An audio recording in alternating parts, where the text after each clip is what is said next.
Hello, welcome to the Demented Robot Games YouTube channel, where, as you probably know, or some of you guys at least, we speak about modern board and card games, and we predominantly made board game reviews.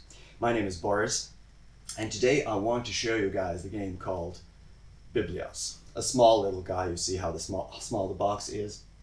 This is a card game for 2 to 4 players, in which thematically you're going to represent a monk or an abbot, let's say an abbot in a medieval abbey who's in charge of the library and who wants to build a more illustrious library, bigger, better, more beautiful, with more beautiful tomes and books than other abbots. So you're going to compete against other players in creating a better library, basically.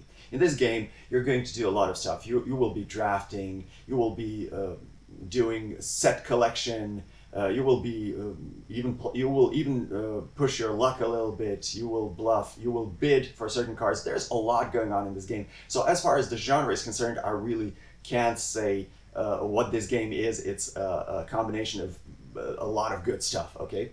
This game was released by iello, I hope I'm pronouncing this correctly, designed by Mr. Steve Finn. A quick little game, portable, quick to set up, quick to play, dynamic, easy to learn, but it is worth your attention. But I'm jumping a little bit ahead of myself here. Let's just dive into the actual demonstration about how the game works, okay?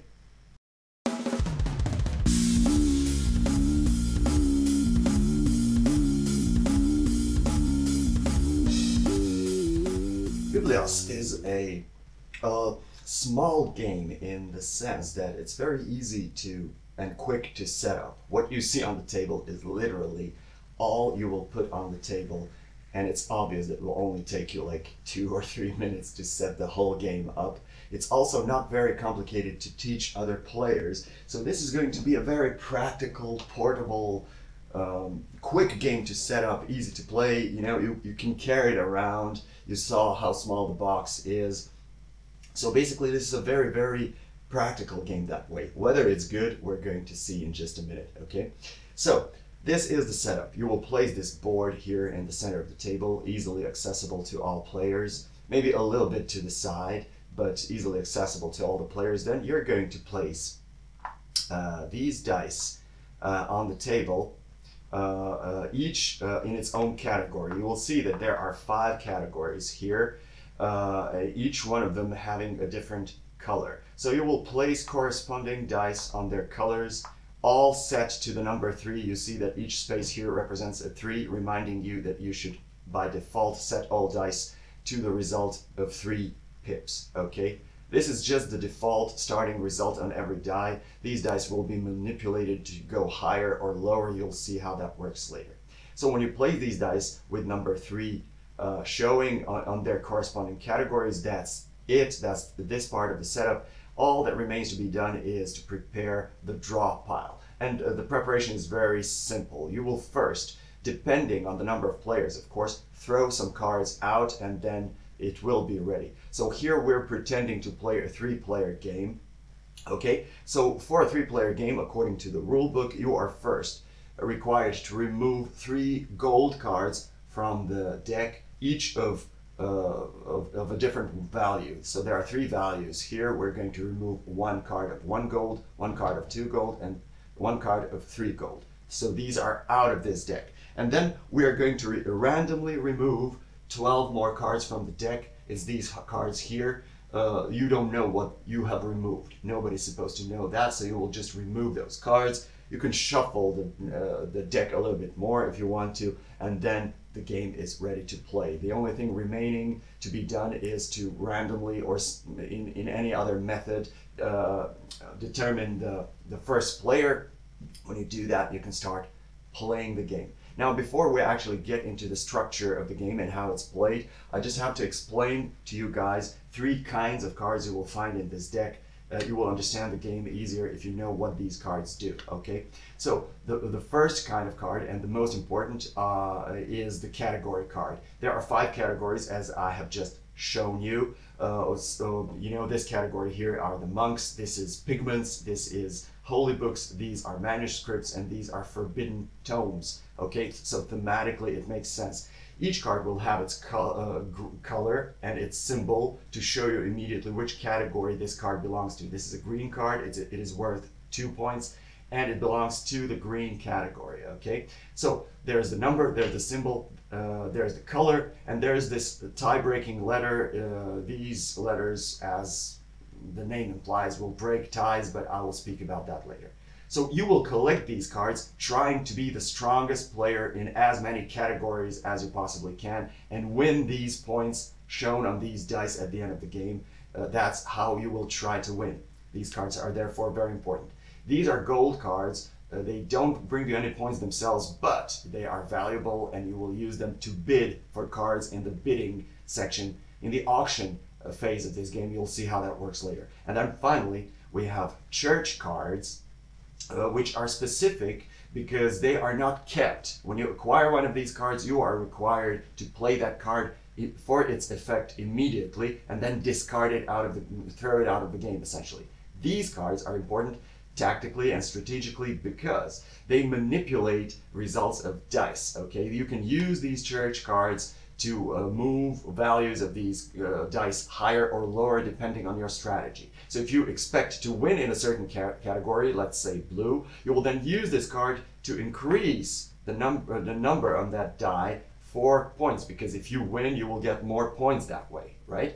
And of course, you can decrease values of those categories which you expect somebody else to win, thus decreasing the number of points they will earn. This way or the other, these church cards are going to have 2 elements on them. First of all, in the upper right corner, it will show you how many dice you can manipulate. In this particular case, it's 2, but there are cards which can manipulate only 1 die, okay? And then finally, we have the number, which is preceded by either plus or a minus, in which case it's obvious. It tells you how you change these dice. In this particular case, we will change 2 dice by 1 step upward, okay?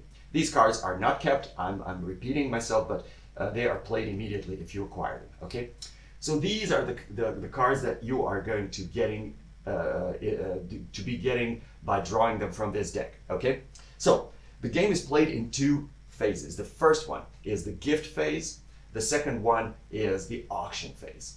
How do you play the gift phase? Beginning with the first player, every player will do the following. They will draw 4 cards from this deck, one by one. That's very important. You are not allowed to see all 4 immediately. You should draw cards one by one.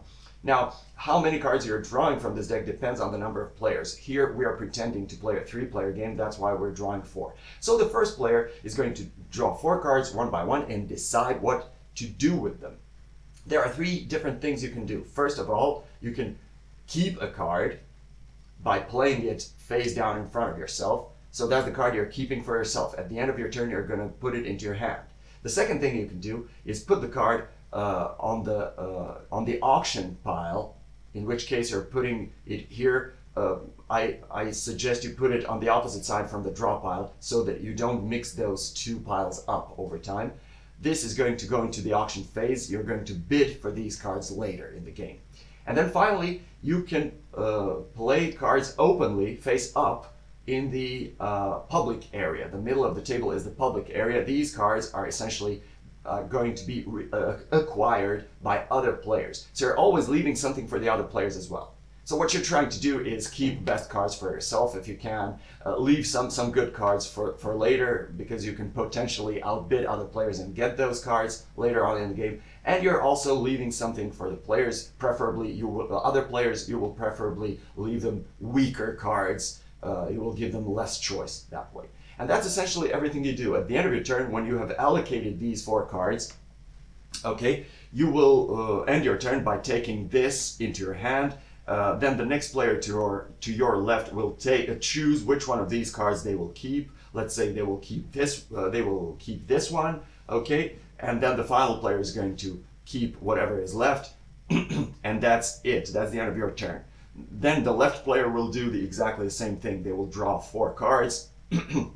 They will draw 4 cards, and then they will begin. But before that, I just have to mention that this guy who ended up with the church card now has to resolve it. He has no choice because he has this in his hand. He cannot keep it. He must resolve it. So he will increase 2 dice by 1. Okay, let's say he increased this from 3 to 4, and he will increase, I don't know, let's say this one from 3 to 4. And you know, he's done. He discards this card because these are not kept. So this is out of the game. Okay. So that's how you play. Let us play one example turn during the gift phase so that you get some idea how that works. Okay. So let us pretend that we are the first player here. We're going to be placed here. Here at this time, at this side of the table, that's going to be the second player, and here at this side of the table, away from you, is the third player. Okay, so we begin the gift phase. We draw 4 cards and see what we do with them. So we draw the first card. This is a priest card, but we don't have any cards in our hands yet, and nor does anybody else. So we really don't want to take a gamble and manipulate dice before we have any knowledge about who's strong at which category. So we're just going to take this into the auction pile. Then we draw another church card. So this time, again, we don't want the hot potato in our hands, so we're just going to leave that for somebody else, okay? Then we draw a gold card. Now we are panicking a little bit because this is not a very good card. It's worth only 1. And we only have 1 other card to pull, but we're going to take that risk. Okay, so we're leaving this for other players as well, and the final card has no choice but to go into our hands, so we're keeping our fingers crossed. We pull this one, and that's 2 gold. Yes. So our push, the push our luck method is in this. We have, just waited for something good to come to our hand, and it did. Sometimes it will not work. So this goes into our hand. That's the end of our turn. Now the next player to our left picks up 1 card. He's like, okay, I don't want to change anything here. I have no data, so I'm going to pick up this gold. It's good enough for me at this point. And this final guy has no choice but to take this card. Now he has to resolve it because this is a church card. He doesn't get to keep it. He has to resolve it. So regardless of the fact that he has 0 cards in his hand and he doesn't know what we have, he will have to increase 1 die by +1 and the other decrease the other by -1. No, sorry, this is one die. So he will either get to increase something by 1 or decrease something by 1. So he's like, okay, he will randomly increase this to 4. He has no idea what he's doing, but he simply has to do it. He discards this one. He used it. This is not going to return into the game. He discards this card, throws it out of the game. Okay, so we have picked our cards. Now it's this guy's turn to do the same. So he will pick up 1 card. That's +1. That's not too good, so he's going to place this here. He's going to pick up this one. He's happy. Okay, number 3, that's cool. He's keeping that one. Then he has 2 more. This is 1 gold. He will put it here. It's worth money, but not too much. It's the lowest value card, so he's going to put it up here for the other players. And then his final card will go into the bidding pile, so he places that here. That's the end of his turn. Now the next guy to his left is the first to pick up a card. This is not too good, so he's like, okay, let me pick up some gold. Okay, so he picks up this one up, and we pick this one up. Okay, and then the final guy will do the same. He draws his first card. That's not too good. He puts this here. He takes a 3. Finally, he gets a card into his hand, and it's a decent one, a number 3. Okay, so he takes this for himself. He picks up another 3. Now he doesn't want other guys to have good cards, so he's going to place this into the auction, hoping that he may get it later. And then the final card has to go here. He has done a good job. He has put a good card into his hand, a good card here, and what he has left us is weak, okay? So we are the first to pick. We're looking at our cards. We have 1 green, so why shouldn't we take another green and increase our rating in that? This guy has no choice. He takes this one, and that's it. This is how the gift phase works, and it will go around the table in clockwise direction until we run out of these cards. Okay, when we do, we're going to have a certain number of cards in our hands and a certain number of cards in the auction pile here. Okay, so from that moment on, let's pretend that this is an auction pile. From that moment on, we are bidding for cards. So the first player, that's us, is going to take this auction deck in front of them. They're going to pull one card out, and we now bid for this card. Okay, this guy is the first player to our left, so he's the first one to bid. Okay, now here are the rules. If you're bidding for a gold card, you're bidding with with any cards. Okay, and if you outbid other players, when it's time for you to get this card and pay for it, you will discard the number of cards you have bid face down. Nobody sees what they are. They can be any cards. If, on the other hand, you are bidding for oh, these are gold cards. Damn, I haven't shuffled this deck very good. Okay, if we are bidding for a non-gold card, then we are bidding with gold. Then if we outbid other players, when we are paying, we have to show to the other guys that we have a sufficient amount of gold to pay for that card. So that's how you bid, okay? This way or the other, let's say that this was the card. Now this is a pretty good card. This guy definitely wants it. So he says, okay, I'm gonna bid one gold for this card. And then this other guy says, it's still worth it. Okay, I'm bidding 2. Then we are saying, okay, 3 gold for this. Depending on how much gold we have, that may be too expensive, but okay, we're gonna pay 3, okay? And then this guy says, okay, 4 is too much, I pass. This guy will say, I pass, I don't want to pay 4. We are going to take this into our hand and pay 3 gold. We have to show the gold to the other players and then discard the gold. We got that card. And that's basically how it goes. When that round of bidding is finished, then this pile is going to go in front of this player. He's going to do the same. He's going to draw. Everybody's going to bid and stuff like that. If everybody passes and nobody wants the card, it will simply be discarded, and that's it. When we run out of these cards, it's time to score. Then everybody takes a look at what they've got and see who wins in each category. You begin with the brown category, the monks. So you take a look at your cards. Let's just take a fictitious amount of brown cards here. Okay. Let's say, okay, let's find something else. That's it. So let's say that we have in our hands these brown cards, okay? We then look at these numbers to see how strong we are in that category. We add them up. That's 4 plus 6, that's 10. We have 10 in brown category. Other guys reveal their brown cards. We see who's the strongest. Whoever is the strongest, let's say it is us, will take the brown die and put that in front of themselves. This is how much points they will earn for this particular category.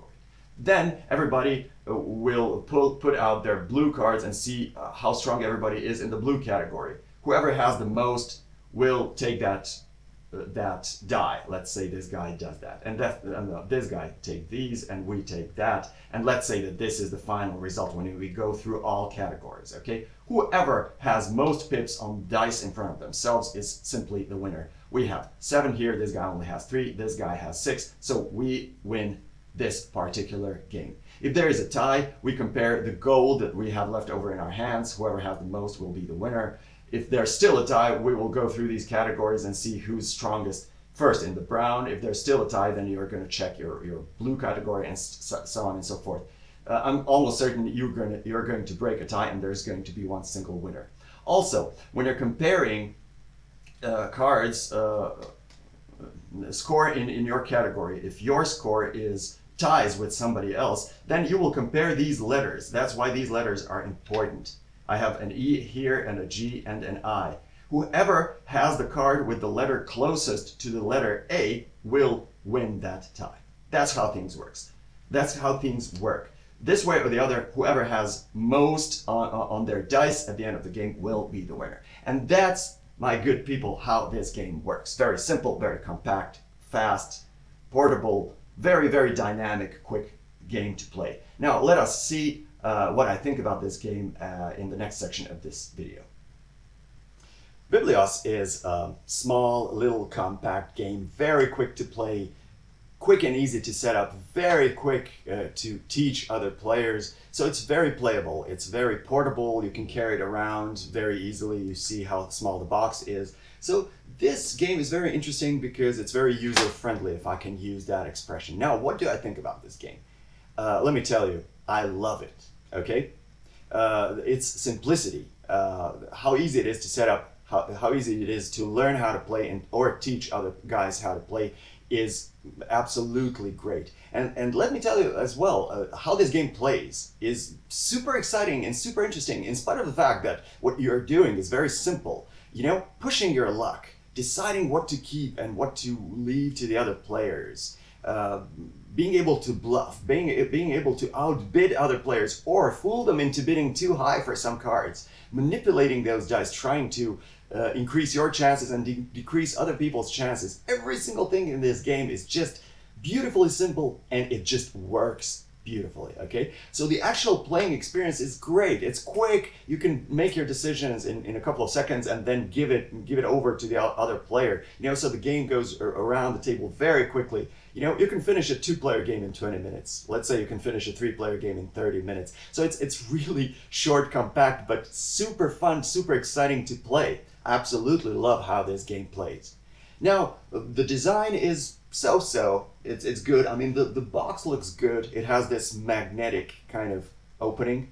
You see how this snaps back on. So that's a cool thing. The components themselves, I don't know. The cards are not too beautiful, so the graphic design is not something that I would die for, but it's usable, you know. High quality components. Those dice are huge and chunky and beautiful. The little board is very cute as well. So more or less it's cool. Production value is cool. I'm not too obsessed with the graphic design, but the game is fun enough for those things to not really matter, okay? This way or the other, a very fun little game, a very quick game. I absolutely recommend it. I really can't see how someone can hate this game. You may be excited about it. You may not like it, like, you know, it may not be your favorite game, but I'm almost certain almost everybody will have fun with this game, okay? So it absolutely has my recommendations. Try it out. It's not too expensive. Even if you pay for it, you won't pay too much. So, you know, I absolutely give this game 2 thumbs up, okay? So that's it. I don't want to take too much more of your time. Thank you for watching. I hope this video helped you guys make your own decision. As always, keep watching, keep subscribing, keep liking, keep sharing. It helps a lot. Until the next time, goodbye.